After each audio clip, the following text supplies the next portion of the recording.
Estás en Ven y Sígueme Live. Hola, ¿qué tal? ¿Cómo les va? Espero que estén muy bien. Qué bueno poder estar esta tarde nuevamente con ustedes, tarde de día viernes. Agradecidos de Dios por todo lo bueno y fiel que ha sido con nuestras vidas. Gracias al Señor porque creo que nos ha sostenido a cada uno de nosotros. Como hablábamos ayer y decíamos que muchos hermanos dan testimonio en el mundo de las cosas buenas que el Señor ha hecho en este tiempo. Y como hemos venido reflexionando hace mucho tiempo, y creo que lo has hecho tú también en lo personal, Dios nos ha dado esta instancia para que nosotros podamos acercarnos a Él y podamos tener una relación más cercana con Dios. Fíjate que mientras más nos acercamos a Jesucristo, la idea es que más nos podamos parecer a Él, que seamos como Él, porque ese es el propósito del Señor. Claramente que cuando nos acercamos a Él, vemos su palabra, nos damos cuenta muchas veces cuánta necesidad tenemos, cuán lejos estamos de Dios, pero creo que el Señor en su gracia, su Espíritu Santo, nos permite eso, no solamente como un dato para nuestra vida o una anotación que podamos nosotros tener, bueno, si mira, esto está en mi vida, así estoy tan lejos del Señor, sino lo hace con un propósito, Dios, que nuestro corazón se pueda acercar y se pueda volver a Él. Así que espero que eso esté sucediendo en tu vida. Y como hablábamos ayer, y vamos a continuar hablando, que nosotros tengamos una mirada más allá de las cosas temporales, más allá de lo que hoy día vemos, de lo que podamos decir, esto es lo real, esto es lo que debo mirar, ahí es donde debo estar enfocado, sino que nuestra mirada y nuestro corazón esté en las cosas eternas. Porque ¿quién no ha pensado en este tiempo que estamos viviendo que está próximo a venir el Señor? Probablemente lo has pensado, lo has escuchado en predicaciones, compartiendo con algunos hermanos, que probablemente digas, bueno, creemos que las cosas que están sucediendo nos indican que el retorno del Señor está pronto. Y bueno, ¿qué deberíamos hacer? No entristecernos. La Biblia nos dice que debemos amar la venida del Señor. Pablo le dice a Timoteo que el Señor nos dará la corona, ese juez justo, maravilloso, y no solo a mí, sino a todos los que aman su venida. Por lo tanto, el deseo, el sentimiento de nuestro corazón debe ser anhelar y esperar la venida de nuestro Señor. Y probablemente decía que este tiempo nos ha acercado a eso, a pensar en el retorno del Señor. Pero no solamente como un pensamiento, tenemos que estar preparados, porque no sabemos cuándo puede venir el Señor. No sabemos el día, no sabemos la hora. Fíjate que no, podríamos especular y decir, bueno, va a venir en 2, 3 años más. No sabemos, pero sí sabemos algo, que el Señor va a venir, que su promesa es fiel y verdadera. Y cuando tenemos una mirada puesta en el Señor, eso esperamos. Esa es nuestra gloria mayor. No es nuestra gloria mayor en este mundo, aunque hay muchas cosas que sí disfrutamos de la gloria del Señor. ¿Cuántas cosas cuando decimos que el Señor ha sido bueno, que ha sido fiel con nuestra vida, que nos ha ayudado, hemos confiado en su palabra, nos hemos esforzado por vivir de acuerdo a lo que la Escritura nos dice, y sabes, hemos visto cómo nuestros caminos se han enderezado, cómo la persona que éramos, cómo la vida que antes teníamos hoy es totalmente distinta, porque así lo dice la Escritura, y hemos podido comprobar que cuando llegamos a Cristo las cosas han sido hechas nuevas, nuestra vida ha sido hecha nueva. Cuánto dolor probablemente teníamos, cuántas situaciones difíciles, complejas que nos marcaban, que nos tenían complicados, que nos hacían vivir una vida quizás, no sé si de derrota en derrota, pero en muchas situaciones enredados en las cuales vivíamos tristes, amargados, heridos. Pero el Señor nos ha dado una nueva vida, y eso podemos sí dar testimonio que el Señor lo ha hecho. Y creo que Dios aún sigue trabajando en nuestras vidas. No se ha terminado.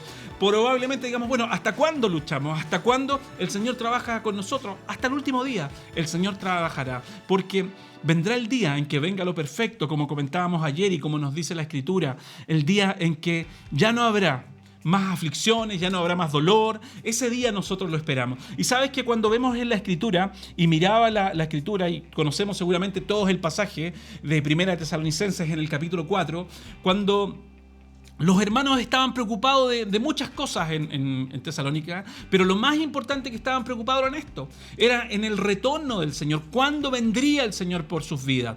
Así como pensando que el Señor podía venir ya. ¿Y sabes qué? Pablo les dice, mira, no quiero que ignoren ustedes acerca de estas cosas. No quiero que piensen así, porque estaban muy atemorizados, había familiares que habían muerto, estaban levantándose problemas, como probablemente hoy día estemos viviendo, estaba apostasía, falsos maestros, muchas cosas que estaban sufriendo, y ellos estaban un poco asustados y, como les decía, morir a sus familias y decir, bueno, y no vino el Señor, y no vino Cristo, ¿qué pasó con su promesa? Entonces les dice Pablo, no quiero que ignoren acerca de esto, que estaba diciendo de alguna manera, la promesa del Señor vendrá. Estaba diciendo, pongan la mira no en las cosas que están pasando, sino en la promesa gloriosa del Señor, que un día Él sí va a venir. Y les explica todo esto que nosotros sabemos, que así será como cuando venga el Señor, con voz de mando, con voz de arcángel, con trompeta de Dios, que el Señor va a resucitar a los que habían muerto en Él.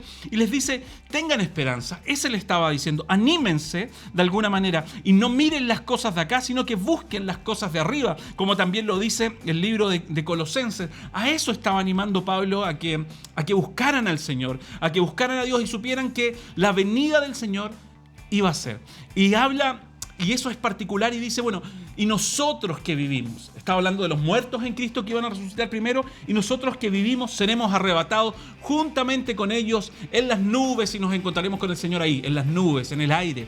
Así era la esperanza de ellos. Entonces eso nos indica a nosotros que la mirada, que el deseo, que el anhelo del corazón estaba puesto ahí, no en las cosas temporales, no en el sufrimiento. Y eso estaba tratando de decir, miren, cambien la forma en que están mirando, porque probablemente saben que hay una promesa del Señor y la esperan, pero la idea es que la tengan clarísima, que estén mirando ahí, que sepan que el Señor es fiel y va a cumplir su promesa, porque eso es realmente lo que esperamos. Yo decía, probablemente vivimos situaciones en esta tierra donde el Señor nos guarda, nos bendice, nos muestra su gloria, es indiscutible y realmente es así, y nosotros tenemos que declararlo, tenemos que proclamarlo y contar como testimonio las cosas que el Señor ha hecho. Pero la gloria mayor vendrá cuando estemos con el Señor. Como nos decía Jesús, y leíamos ayer en San Juan 14:3, que en el lugar donde Él va, donde Él fuere, nos prepararía morada, y vendré otra vez y os tomaré a sí mismo, para que donde yo esté, ustedes también puedan estar. Y eso es lo que nosotros hoy estamos esperando,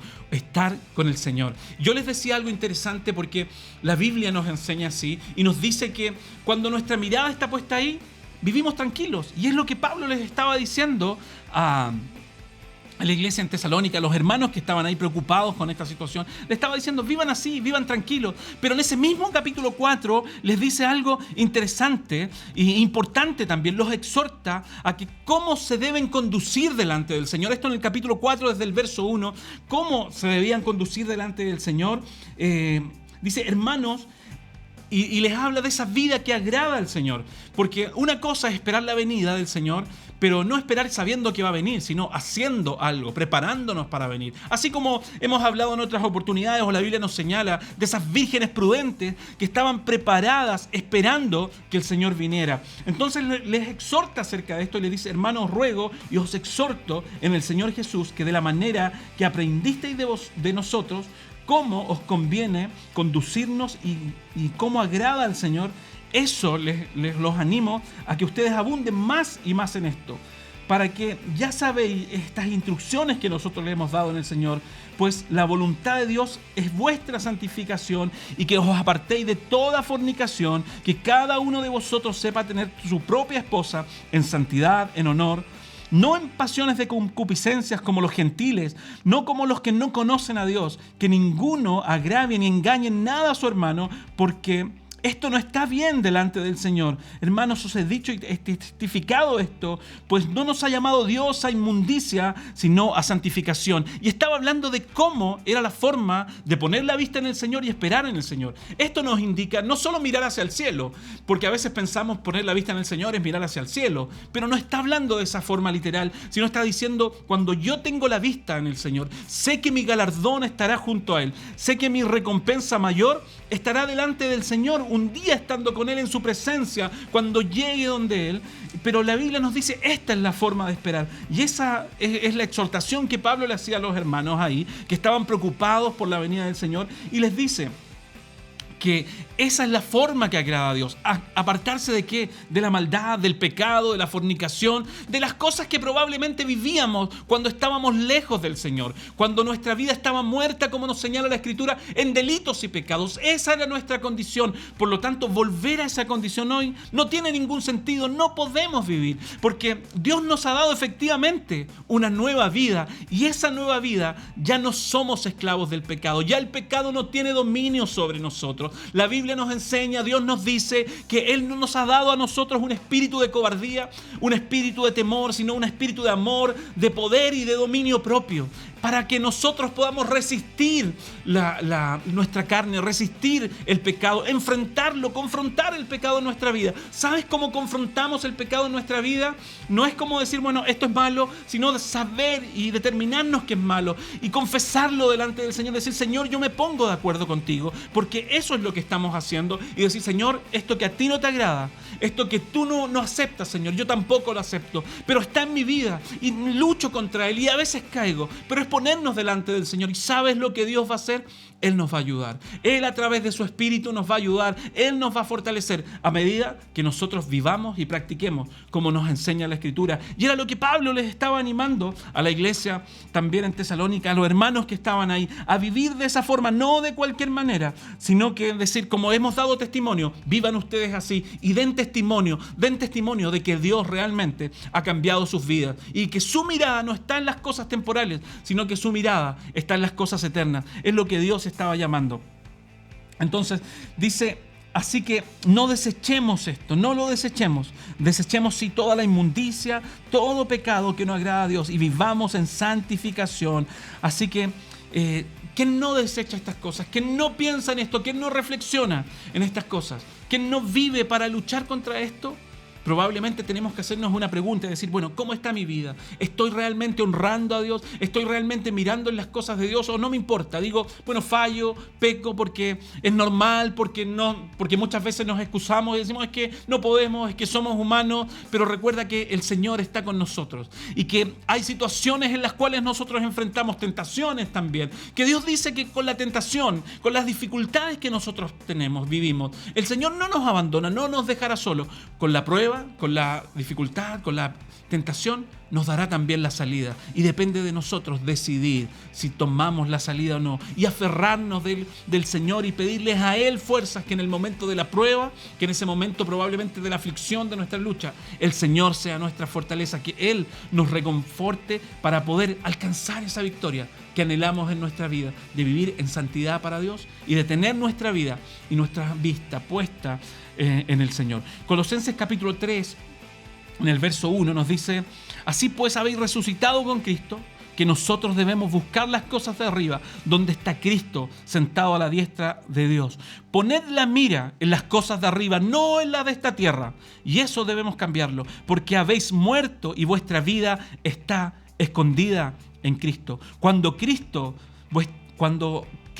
nuestra vida está escondida en Él, entonces en tu vida y en mi vida, se manifestará esa gloria, esa gran gloria del Señor. ¿Cuál es la gloria del Señor? Probablemente no sean los beneficios que humanamente a veces esperamos o nos engañamos, sino que es esa gloria de estar junto con el Señor, de estar mirando en las cosas de Dios. Ayer les decía algo, se los refuerzo hoy, que realmente el estar con el corazón, con la vista en las cosas del Señor, nos trae satisfacción. Probablemente nos sigan pasando las mismas aflicciones, probablemente tengamos los mismos problemas y las mismas dificultades, pero ¿sabes qué? El Señor nos va a reconfortar. Él va a ser nuestra saciedad para nuestra vida. Él va a ser el descanso. Vamos a poder comprobar que la Escritura es una realidad y que nos dice que realmente en Él está nuestra fortaleza. En Él está nuestra fortaleza y vamos a poder decir a otros y hablar realmente y testificar qué es lo que Dios quiere. Anunciar esas virtudes, esas cosas maravillosas que Dios nos hace vivir y experimentar, que no podríamos por nuestra capacidad. Esas virtudes de aquel que nos llamó, de cuando estábamos perdidos, en tinieblas, en pecados, cuando vivíamos en otra vida, a la vida que Pablo les exhortaba, no vivan así, porque esa es la vida que antes teníamos. Hoy tenemos una nueva vida y en esa nueva vida nosotros tenemos que caminar junto a nuestro amado Señor. Esa es la invitación de este tiempo, poner la mirada en las cosas de arriba. No como probablemente si eres cristiano de mucho tiempo y pensaste por mucho tiempo va a venir el Señor y viviste con temor, con miedo, pensando que el Señor iba a venir y probablemente hasta te congregabas por miedo, orabas por miedo, servías a Dios por miedo, no sé, ofrendabas, todo por miedo, todo por temor. Pero es tan distinto cuando es por amor al Señor. Es tan distinto cuando sabes que el Señor te ha salvado, cuando sabes de dónde Dios ha sacado tu vida. Es tan diferente. Y eso es lo que hoy el Señor quiere que disfrutemos. Y eso se llama una real relación con Él, una profunda relación con Él, donde, como Pablo nos exhortaba a Tesalonicenses y también nos habla a nosotros, que el pecado, que nuestra vida licenciosa nos separa de Dios. Ya el tiempo basta, nos dice la Escritura, el tiempo que hemos vivido así. Hoy el Señor nos llama a vivir en rectitud y en santidad. Probablemente vivíamos así antes, decía yo, pero Dios nos ha perdonado, pero no nos perdonó para que siguiéramos iguales. Dios nos trajo para empezar una obra en nosotros. Él es fiel en completarla, pero depende que tú y yo dejemos que nuestro maestro, que nuestro alfarero trabaje en nuestras vidas. Ese es el tiempo de poner nuestra vista en el Señor, en las cosas como Jesús las puso, no en las cosas temporales, no en las cosas que perecen y se acaban. Todo se acaba, todo es temporal, todo, nuestra vida es temporal. Nos agotamos, pero Dios nos ha dado algo. ¿Sabes? El mayor regalo que el hombre puede desear es el mayor regalo. Muchas veces hablamos de bienes, de dineros, de cosas, y hoy día hacemos un análisis y una reflexión profunda muchas veces. Y no hablo de un análisis solo desde el punto de vista cristiano. Hay muchas personas que dicen, ¿de qué vale tener tanto dinero, tener tantas cosas, si la vida es tan corta y no la podemos disfrutar? Bueno, ¿sabes lo más importante que nosotros queremos? ¿Sabes lo que más anhelamos? Que podamos vivir por muchos años. Por eso nos cuidamos, por eso tratamos de estar bien, de cuidar nuestro cuerpo, nuestra salud. Nos gustaría vivir muchos años. Hoy está muy en boga el deporte, el cuidarse. Y está bien, no digo que esté mal, pero es para poder vivir mejor, para que nuestro corazón funcione mejor. Entonces es un anhelo de querer vivir más. Dios lo que hizo en nosotros, lo que nos ha dado, Dios nos ha ofrecido lo que el hombre anhela, vivir vida eterna, pero vida eterna con Él. No un dolor, no un pesar, sino una vida eterna con Cristo, la cual no merecíamos, la cual no hemos ganado, sino que por su gracia, su amor y su fidelidad, el Señor nos ha dado esta oportunidad. ¿Vamos a despreciar, vamos a derrochar esta oportunidad, esta salvación tan grande que el Señor nos ha dado? ¿O vamos a aprovechar el tiempo y vamos a poner nuestra mirada ya en las cosas venideras, en las cosas eternas? Fíjate que también Pedro nos habla de esto en su carta y nos dice que muchos tienen por tardanza la venida del Señor. Muchos dicen, ¿dónde está la venida del Señor? ¿Dónde está ese advenimiento que el Señor dijo que venía? Todavía no se cumple. Y a veces como cristianos estamos en la misma condición, pensando que no va a venir. He escuchado muchas veces gente, no, todavía no será. Y probablemente es así porque no sabemos el tiempo. Pero deberíamos estar, como estaba esta iglesia o estos hermanos en Tesalónica, esperando que el Señor venga, esperando que Dios venga. Pablo dijo, y nosotros los que vivimos, esperaban muchos en vida al Señor Jesucristo. ¿Estamos esperando así? Si no es nuestro deseo, si no es nuestro anhelo, es probablemente que nuestra mirada está en las cosas temporales. Y probablemente está sufriendo quizás situaciones complejas, difíciles en tu interior, tristeza, dolor, amargura, inseguridad. ¿Y sabes por qué? Es por tener la vista puesta en las cosas que no van para nosotros como cristianos. Dios nos ha dado una nueva vida y nos ha dado una vida donde miramos no las cosas de este mundo, no de este tiempo, sino las cosas que están por venir. Ahí viene nuestra gloria, ahí viene nuestro galardón, como nos dice la Escritura. Ahí será el tiempo de la gloria completa, cuando estemos cara a cara y frente a nuestro amado Señor. Te invito de todo corazón a que puedas animarte, a que puedas pensar en las cosas que terrenales muchas veces no queremos soltarlas, no queremos dejarlas porque decimos nos dan seguridad. Yo no estoy diciendo abandonemos todo, lo que estoy diciendo es que pongamos la vista en las cosas correctas, y esa vista es las cosas venideras, la gran maravilla que el Señor nos prometió, que un día estuviéramos junto a Él. Que el Señor te bendiga grandemente, Dios guarde tu familia y que este tiempo pueda ser un tiempo para prepararnos para un día estar con nuestro amado Señor. Poniendo nuestro corazón, nuestra vista y nuestra fe en el Señor, las cosas que vienen serán más fáciles de llevar, porque no miramos lo que viene, sino lo por venir. Te mando un abrazo, Dios te bendiga y si Dios quiere nos juntamos en otra oportunidad. Que estés muy bien, bendiciones. Chao, chao.